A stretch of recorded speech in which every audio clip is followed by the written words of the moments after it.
أعوذ بالله من الشيطان الرجيم بسم الله الرحمن الرحيم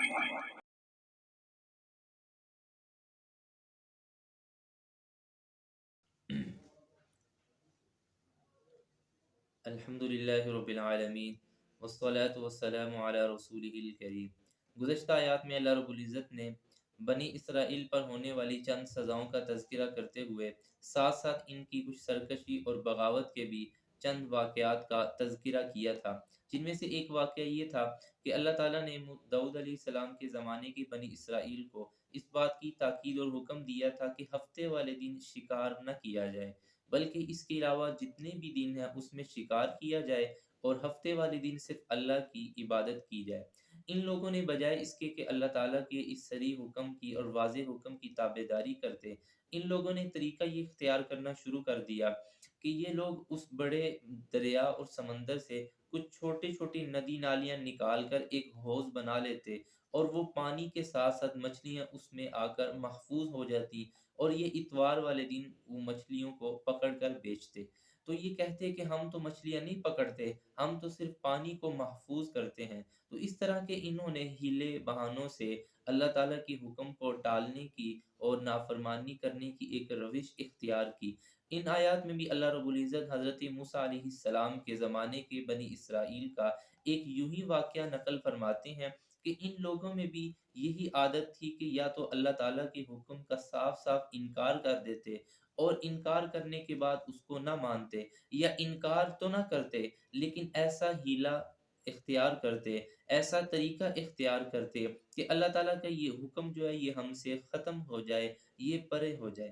تو اللہ تعالیٰ نے یہ واقعہ نقل کر کے آپ صلی اللہ علیہ وسلم کے زمانے کی بنی اسرائیل کو بھی تنبیہ کی ہے کہ دیکھو اپنے بڑوں سے سبق سیکھو۔ ان لوگوں نے جب اللہ کی نافرمانی کی اور بغاوت اور سرکشی کا طریقہ اختیار کیا تو وہ لوگ دنیا میں بھی ناکام گزرے اور آخرت میں بھی ناکامی ان کا یقینی مقدر ہے۔ وہ واقعہ کچھ یوں تھا کہ بنی اسرائیل کے زمانے میں حضرت موسیٰ علیہ السلام کے ایک شخص کو کسی نے قتل کر دیا۔ مفسرین اس کا نام عامیل بتاتے ہیں کہ اس کو کسی نے قتل کر دیا، اور بعض کہتے ہیں کہ اس کے بھتیجوں نے اسے جائیداد لینے کے لیے اور مال لینے کے لیے اسے قتل کر دیا،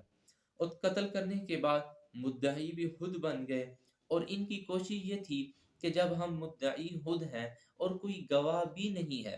اور یقیناً قسم لینی پڑے گی، تو قسم کے ذریعے معاملہ رفع دفع ہو جائے گا، اور اس طرح ہمیں مال بھی مل جائے گا اور معاملہ بھی ختم ہو جائے گا۔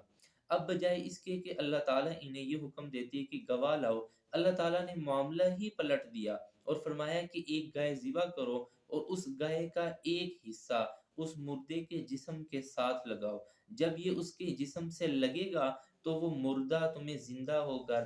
اپنے قاتل کا نام بتا دے گا کہ مجھے فلاں شخص نے قتل کیا ہے۔ یوں تم اپنے مجرم اور اپنے قاتل تک پہنچ سکتے ہو۔ جب انہیں اس بات کا علم ہوا کہ اب ہماری سازش بے نقاب ہو جائے گی، اب ہمیں پکڑا جائے گا اور ہمیں سزا ہوگی، تو ان لوگوں نے اپنی پرانی عادت کے مطابق اللہ کے اس صاف حکم کو ٹالنے کی کوشش کی اور مختلف قسم کے ہیلے بہانے اختیار کرنا شروع کر دیے، اور کہنے لگے کہ یہ گائے کا رنگ کیسا ہونا چاہیے، کبھی کہتے کہ گائے کا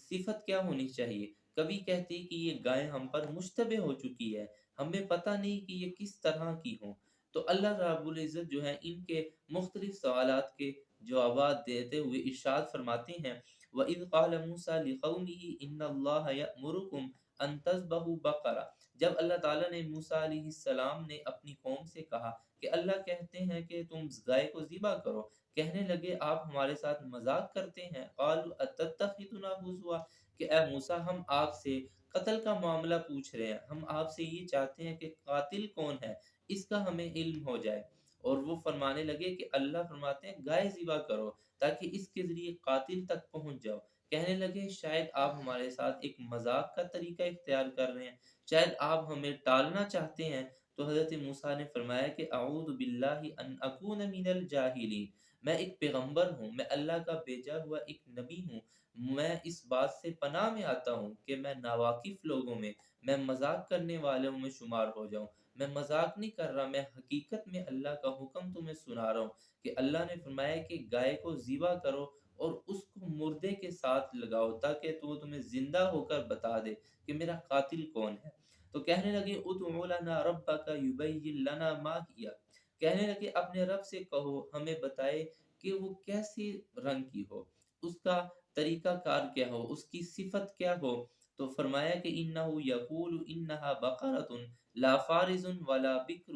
اللہ فرماتے ہیں کہ نہ وہ بہت بوڑھی ہو ولا بکر، اور نہ بالکل ہی جوان ہو، اوان بین ذالک، وہ درمیانی عمر کی ہو، ففعلوا ما تؤمرون، بس جو تمہیں کہا گیا تم اس کی تابع داری کرو۔ یعنی اللہ تعالیٰ نے انہیں یہ بتلا دیا کہ بالکل درمیانی عمر کی وہ گائے ہو اور تم اسے تلاش کر کے ذبح کر دو، تمہارا معاملہ ختم ہو جائے گا اور وہ تمہیں زندہ ہو کر بتا دے گا کہ میرا قاتل کون ہے۔ اب حکم تو یہ تھا کہ صرف اپنی گائے کو ذبح کرو، لیکن ان لوگوں نے اپنی سابقہ روش کے مطابق اس حکم کو ٹالنے کے لیے مختلف قسم کے حربے استعمال کیے، مختلف قسم کے ہیلے کرنے شروع کر دیے کہ ہمیں سمجھ نہیں آ رہی۔ کہنے لگے کہ ادع لنا ربک یبین لنا ما لونھا، پھر اور سوال کر دیا کہ اپنے رب سے کہو۔ یہاں بھی یہ سمجھنا چاہیے کہ یہاں بھی اس موقع پر اپنے ایک پیغمبر کے ساتھ مذاق کر رہے ہیں، ان کے ساتھ ایک ٹھٹھا کر رہے ہیں، کہتے ہیں اپنے رب سے کہو، یعنی ایک بے ادبی کے ساتھ بات کر رہے ہیں، حالانکہ ایک پیغمبر ہے اور جلیل الپیغمبر کے ساتھ بدتمیزی کے ساتھ بات کرنا بہت بڑا گناہ اور گستاخی ہے۔ تو یہ بات بات پہ کہنے لگے اپنے رب سے کہو کہ ہمیں یہ بتائے کہ اب اس کا رنگ کیسا ہو۔ پہلے یہ پوچھا کہ وہ کیسی ہو، اب کہنے لگے کہ اس کا رنگ کیسے ہو۔ تو اللہ تعالیٰ نے پھر اس کا بھی جواب دیا کہ اللہ فرماتے ہیں انہو یقول انہا بقرۃ صفراء فاقع لونھا تسر الناظرین، کہ وہ زرد رنگ کی گائے ہو اور اس کا رنگ بھی گہرا ہو اور وہ دیکھنے والوں کو اچھی لگتی ہو، خوبصورت لگتی ہو۔ اب اللہ رب العزت نے دو دفعہ ان کے سوال کا جواب دے کر انہیں مطمئن کیا اور کہا کہ اب اللہ کا جو حکم ہے اسے پورا کرو۔ اب بجائے اس کے کہ یہ اللہ کا یہ حکم پورا کرتے، یہ اسی ڈٹائی پر ڈٹے ہوئے کہنے لگے کہ ادع لنا ربک یبین لنا ما ہی ان البقرہ تشابہ علینا، اپنے رب سے کہو وہ کیسی ہو، ہمارے اوپر تو گائے مشتبہ ہو گئی ہے، اب ہمیں پتہ نہیں چل رہا وہ گائے کیسی ہو۔ تو اللہ تعالیٰ نے پھر انہیں کہا کہ جو حکم اللہ نے دیا ہے اسے پورا کرو، وہ جہاں سے بھی تمہیں ان شرائط کی گائیں مل جائے۔ تو کہنے لگے کہ اِنَّا انشاء اللہ لمہتدون، کہ اب ہم تلاش کریں گے انشاءاللہ تو ہمیں مل جائے گی۔ لیکن مزید اللہ تعالیٰ نے پھر اس کی مزید صفات بیان کی، مزید اس کی کیفیات بیان کی کہ اس کیفیت کی، اس طرح کی وہ گائے ہوں۔ تو کہنے لگے انہا بقرۃ لا ذلول تثیر الارض ولا تسقی الحرث، کہ وہ گائے ایسی ہونی چاہیے جو نہ ہل چلاتی ہو اور نہ اس کے ذریعے کھیتوں کو سیراب کیا جاتا ہو، مسلمۃ، وہ بالکل بے عیب ہو، لا شیۃ فیہا، اس میں کوئی داغ دبا نہ ہو۔ تو کہنے لگے کہ اتنی شرائط کے بعد، اتنی صفات کے بعد اب ہم تلاش کریں گے، حالانکہ اللہ کا حکم صرف یہ تھا کہ ایک گائے لے کر، کسی بھی طرح کی گائے لے کر ذبح کرتے اور اس کو مردے کے ساتھ لگا دیتے تو مردہ بتا دیتا، لیکن انہوں نے اسی طریقے کو اختیار کرتے ہوئے کہ ہم بچ جائیں اور یہ معاملہ اللہ کا رفع دفع ہو جائے اور ہیلے بہانے کرنے شروع کر دیے۔ لیکن اللہ رب العزت نے ان کے ہر سوال کا جواب دے کر انہیں خاموش کروا دیا اور حکم دیا کہ اب گائے کو ذبح کرنا پڑے گا اور ان ہی صفات کی حامل گائے کو تلاش کرنا پڑے گا۔ کہنے لگے الآن جئت بالحق، اب آپ نے صحیح بات ہمیں بتلائی ہے۔ موسیٰ علیہ السلام کو کہنے لگے اب ہمیں ساری بات کا اچھی طرح پتہ چل گیا، اب ہم جائزہ لیں گے۔ تو بالآخر انہیں یہ گائے ایک یتیم بچے سے مل گئی اور انہوں نے مہنگے داموں خرید کر، اسرائیلی روایات کے مطابق بہت مہنگی داموں انہوں نے وہ گائے خریدی، اپنے مال اور دولت دے کر وہ گائے خریدی، اور جب گائے خرید کر انہوں نے اس کو ذبح کر کے اس کا ایک ٹکڑا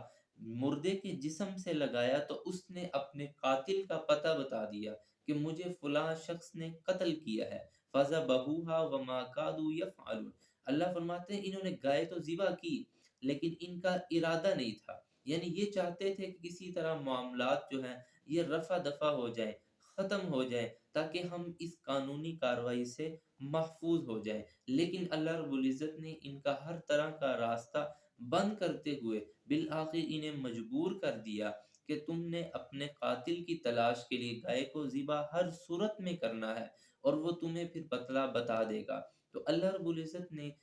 اس واقعے سے جہاں ان کا قاتل بتلایا، وہاں اللہ رب العزت نے بنی اسرائیل جو جناب نبی کریم صلی اللہ علیہ وآلہ وسلم کے زمانے کے تھے، انہیں یہ بات سمجھا رہے ہیں کہ دیکھو اپنے بڑوں کا معاملہ دیکھو، اپنے بڑوں کی کارگزاری سنو، اپنے بڑوں کی یہ تاریخ پڑھو کہ وہ کس طرح انبیاء کے ساتھ گستاخی اور بے ادبی کرتے رہے، کس طرح ان کی نافرمانی کرتے رہے، کس طرح اپنے آپ کے اوپر مشقت اور تکلیفیں برداشت کرتے رہے۔ فلما شددوا شدد اللہ علیہم، حدیث شریف میں آتا ہے انہوں نے اپنے اوپر خود سختیاں لائی تھی، خود اپنے اوپر قوانین بنائے تھے، تو اللہ تعالیٰ نے بھی ان پر سختی اور قانون ان پر لاگو کرتے رہے۔ تو ان کو سمجھایا جا رہا ہے کہ تمہارے پاس وقت ہے، تم اس پیغمبر کی صداقت پر ایمان لاؤ، اپنے بڑوں کی اس سرکشی اور بغاوت والی روش سے کنارہ کشی کرتے ہوئے، ان سے بیزاری کا اظہار کرتے ہوئے، ان سے لا تعلقی کا اظہار کرتے ہوئے